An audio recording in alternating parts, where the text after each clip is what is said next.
you know. So where I took him was basically, where I grew up there, it was just tough around there. He loved that. He was like, yeah, I like that. Don't take me to the other park no more. I want to go hang out with these guys. Martin Luther King Jr. kept an apartment in this neighborhood. 1 block from where it burned to the ground stands a youth center more than 100 years old.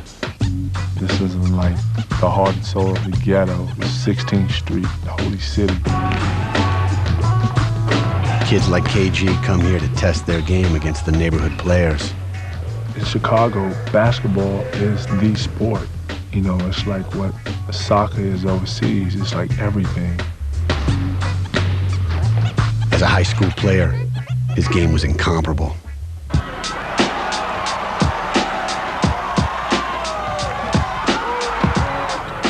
But his future would be determined by how he scored in the classroom.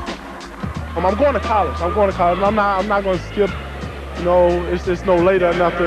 When I qualify, you know, I'm going to college, I'm pick a school, and I'm going to be a regular kid. That's it. One of the factors that led to Garnett changing the whole face of what happens now in the pros and high school basketball players was that he did not have the option to go to college. I was having difficulties passing the SAT. To be eligible for a major college scholarship, student athletes must reach a minimum score on one of the standardized college entrance exams. Every time he take it, he would keep getting the same damn score, and I kept looking like. I just know from talking with college coaches who did get his academic transcript that he was not close. The dramatic turn their lives were taking did not help. Keep in mind, I was married at the time, and my ex-husband had a stroke, and he had called me, and I had to come home to take care of that end. Myself and Ashley was left up in Chicago for about 9, almost like 10 months. And it was hell. They lived in a 1-bedroom apartment on the south side of Chicago, the same building as Coach Nelson. We lived on the 12th floor and he lived on the 11th floor, so we were always down there either eating or he was up there, so he was a big help, he was. I don't know what we would have done without him. Kevin turned to his talent to provide. Play for some of the cats in the neighborhood just to get money. I would save that money, come in, we'd break the money down. Okay, this is for laundry. There were times when we didn't really have groceries or, you know, we needed money to wash clothes. I was doing every little thing I had to do to get through it and grind, and I knew I was weighing down on my mom. You know, it don't matter if I get 30 jobs or if I play for whoever, I gotta do something, you know? The best high school player in America faced the prospect of junior college, or no college at all. In Chicago, his game had flourished at the expense of everything else. With his mother gone, his money running short and his time running out, Kevin Garnett boldly defied basketball tradition. May 10th, I declare myself eligible for the NBA draft. I have not yet received my SAT score and expect to receive them in the next 2 or 3 weeks.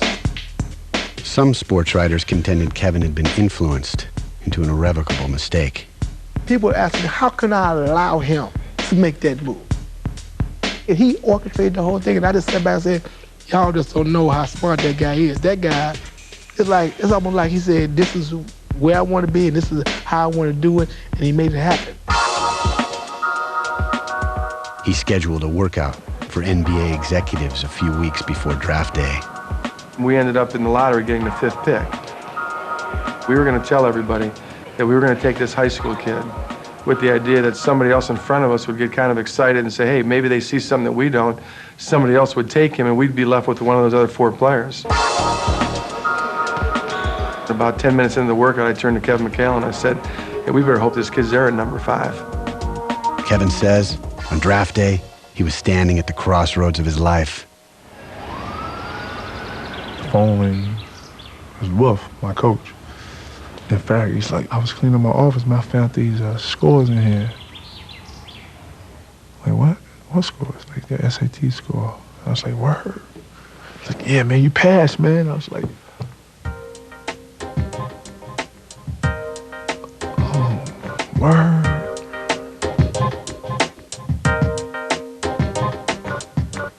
The next 30 minutes, probably the best 30 minutes of my life. With the 5th pick in the 1995 NBA draft, the Minnesota team will select Kevin Garnett from Farragut Academy in Chicago.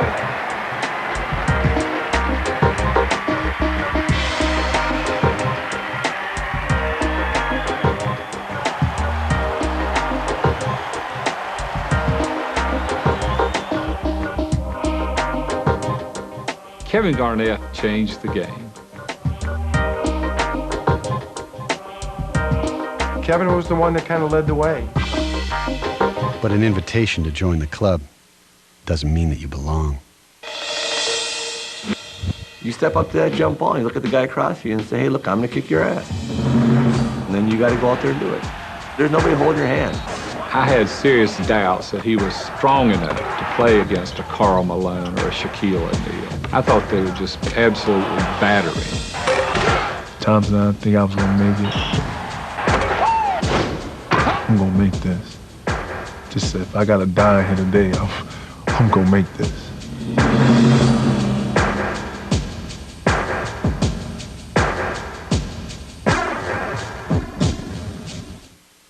Beyond the Glory on Fox Sports Net is brought to you by Dodge. You could take life as it comes, or you could grab life by the horns. Dodge.